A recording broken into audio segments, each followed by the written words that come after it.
Waqf properties have been managed. Waqf properties are there with the view that Muslims and non-Muslims can donate for charity.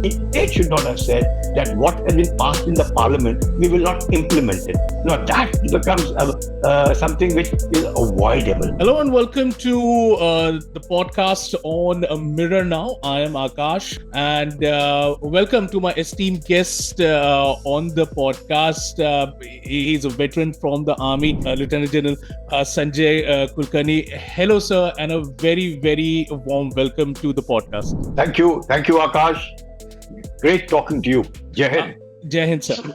Sir, as we're starting this podcast, we will be discussing a lot of issues over here, especially the current scenario that is happening across India. And what is happening right now is a kind of very disturbing what is happening, especially in West Bengal and now in Assam, the kind of communal violence that has broken in these areas. So, sir, first of all, I just want to know, do you think that the West Bengal government is deliberately trying to fan the Waqf issue and the kind of violence that we are seeing there in West Bengal right now? Thank you, Akash. Firstly, at the outset, there's a little historical baggage. When you find things happening in West Bengal or things spreading to Assam, the reason is you go back to 1905. When you go to 1905, you see the partition of Bengal by Lord Curzon at that point of time. And when the partition took place, though stated by the Britishers that it was done on administrative reasons, but right. Much it happened on communal lines. Then before and between, we had the 1913 Waqf bill. Now, 1913, there is a Waqf. It is not that this is something which has just cropped up now. Right, it's been there. Waqf properties have been managed. Waqf properties are there with the view that Muslims and non-Muslims can donate for charity, for purposes of endowment, to ensure that madrasas, your mosques, any hospitable, for anything which means for good of the poor people, these properties are managed. Of which 7% of the income earned from these properties goes back to the Waqf board. And subsequently, the various amendments that came. But what is surprising is that 1913, everybody knew that there is a Waqf bill which is being managed and managed well, whatever it may be. Then you find that the Constitution of India. The Constitution of India is the 26th of January 1950, where it finds no mention. And right. Then it comes 1954, wherein the mention and the introduction of the Waqf Act comes. And then subsequently, whatever the amendments came in. Now the present amendment that has taken place to the 1995 Waqf Act, which seems to be nothing. It is, if you look at it as absolutely dispassionate, nothing, no emotional involvement whatsoever, it leads to just managing the properties well, digitizing it well to ensure, and of course the major problem that seems to have cropped up now is as to why are non-Muslims part of the Waqf the councils, be it the state or be it the central, where there were none earlier.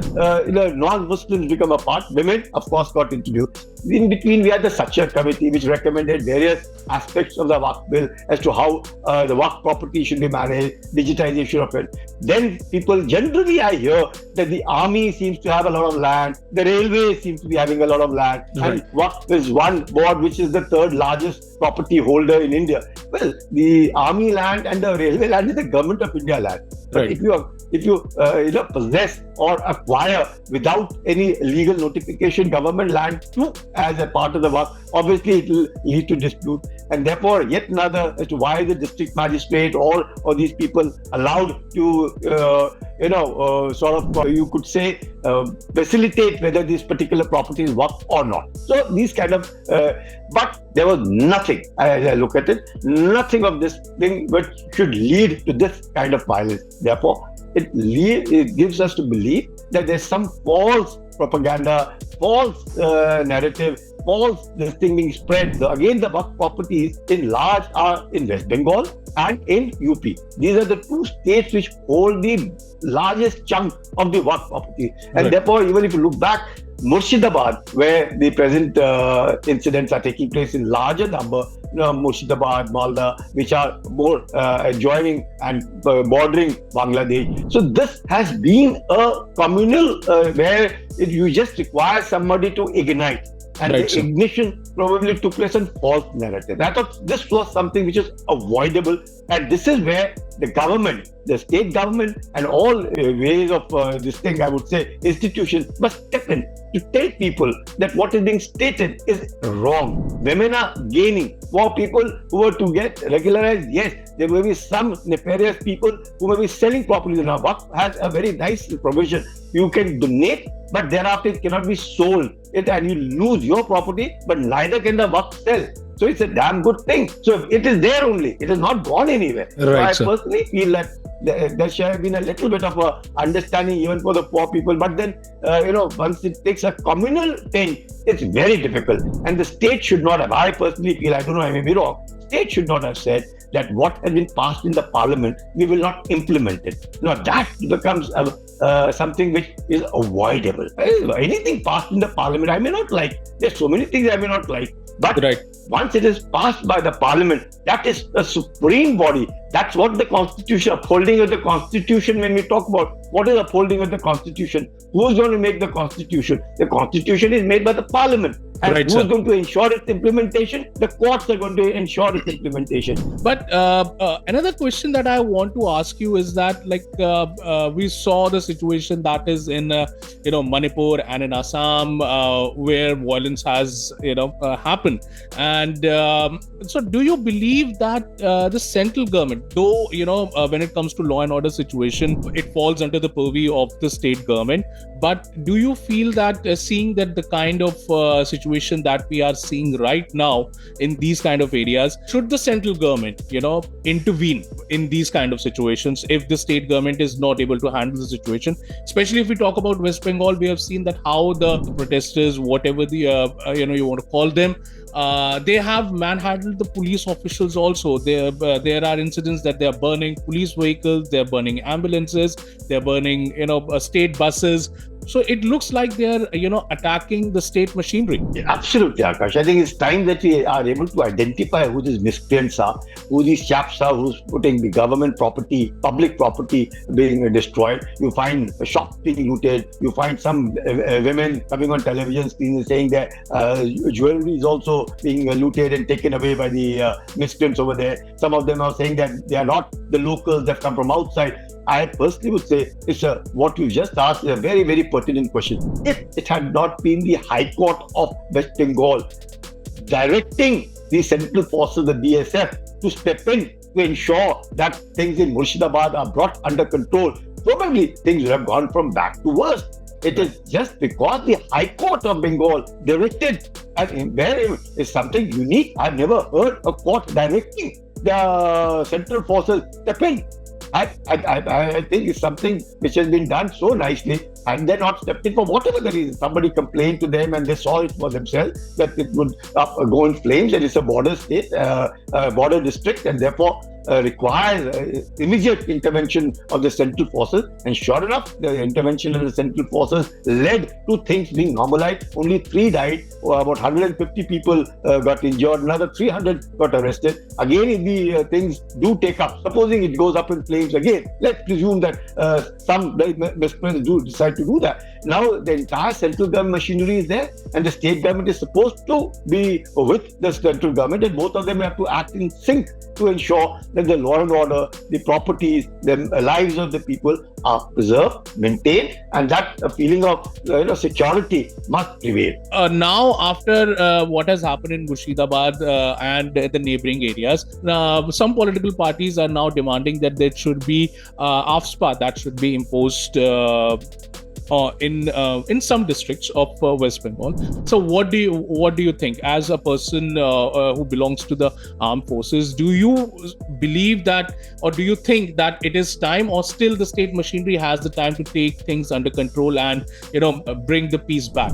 Law and order, as you rightly said, Akash, is a state subject. Right. The center can only assist the state. And therefore, the Armed Forces Special Power Act is not recommended at this point of time. For a very simple reason, that why should you want the armed forces to get it when it can be handled by state? You have the state forces, the state armed police force. You saw how BSF has handled it so beautifully. You have the CRPF, which will be there. You have the state forces. You have your own community. You have the village defense committees. You have so many things. The politicians themselves, whose voices are heard, can bring in peace. I think we should resort to all these measures rather than the Armed Forces Special Power Act, which is, according to me, it is not recommended as of now. Because you could see it yourself what it was, the situation. As soon as the BSF has been brought in, it has been stabilized. If it has gone bad, it can again be stabilized. You now know who the miscreants are, who are the people who are burning properties. You should take strict action, even if it means thousands and thousands of people locked up in a stadium. We have to do that. There, some hard measures may have to be taken. So, but as we have seen the kind of situation in Murshidabad and what the eyewitnesses have been telling to a lot of news outlets, is that there has been a lack of policing when it comes to dealing with these kind of situations. So, do you feel, sir, that there is a kind of biasness by the state police when it comes to dealing with situations in Muslim-dominated areas, especially if we talk about especially in West Bengal? See, what happens? Bengal has a population of 99 million. Let's put it that way. Of 25 million are Muslims, and polarization. And the state law and order. Now, the law and order is a state subject. They have to do it. They probably must be wanting it. Elections are coming up. I'm told next year are elections in Bengal. And, all these kind of jockeying for power, the seats and what have you is bound to happen. But irrespective of who's in power, it's very important, whoever is in power, the people must feel secure. The safety of the people comes first, foremost, and every time. And that cannot be neglected irrespective of who is in power. And therefore, we cannot outsource our responsibility of power to central forces. Okay, you govern them, or you accuse them, or you, say something. No, it is the duty. And at no point of time. Now, you bring in, but if you maintain a stance which says, I will not follow the Act, why are you all worried? Right. That's not done. That means you are now saying that I will not follow the constitution, I will not follow what the parliament says, but don't you worry. There is no power. You cannot have power within no power. Wheels within wheels. It will become extremely difficult. And therefore, irrespective, we can say, well, I do not agree with what has been done. We have resorted to Supreme Court for clarification. Till then, please maintain peace.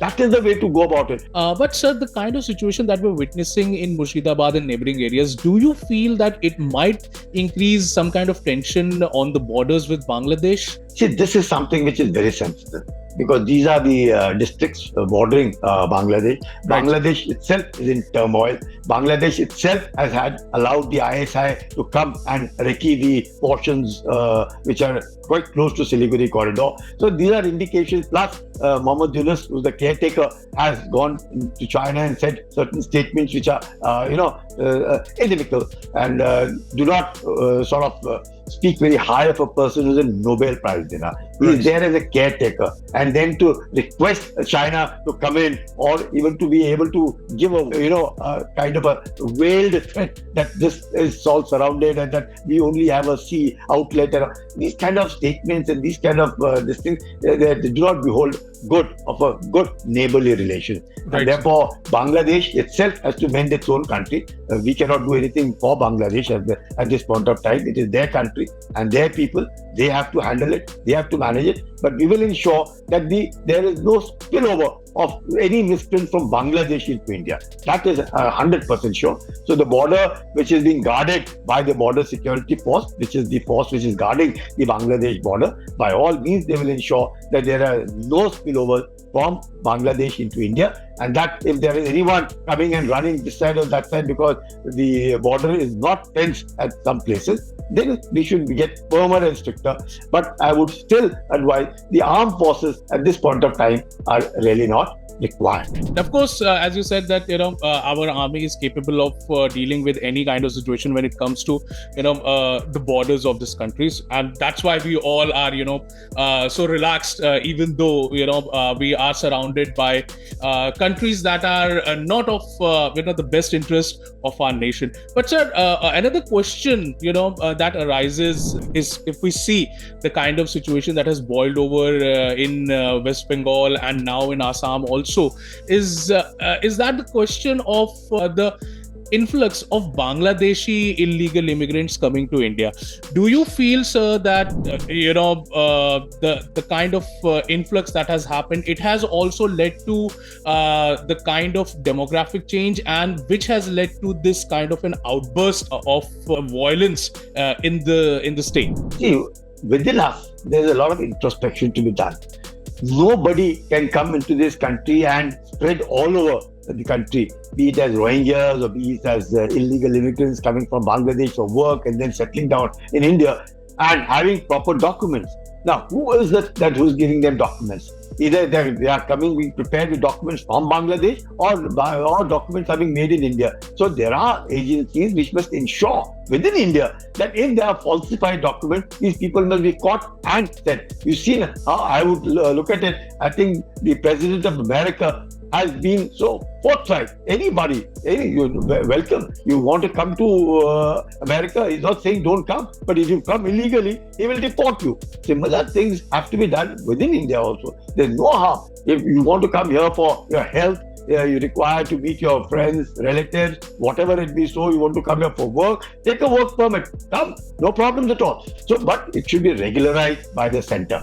There is no question. And if there is anyone, if there's a gang operating to ensure regularization, if bureaucrats or some amongst them are making them do something wrong, or religion is taking precedence over nationalism, then I think we need to be very, very firm. Who are the ones who gave them those Aadhaar cards? Who are the ones who are giving them these kind of jobs in India? Who is it that who's masterminding all this? They all need to be caught. They must be named and shamed and put behind bars. How can you step into another country without legal document? It is so sure that, well, I'll walk in, but there'll be somebody else making my documents, and thereafter I'm legalized. No way. And even the own people of this country understand who is a foreigner. I may have the same color of the skin, I may talk the same language, but I'll have a dialect which can be identified that this person is not from my area, he seems to have come from outside. Right, sir.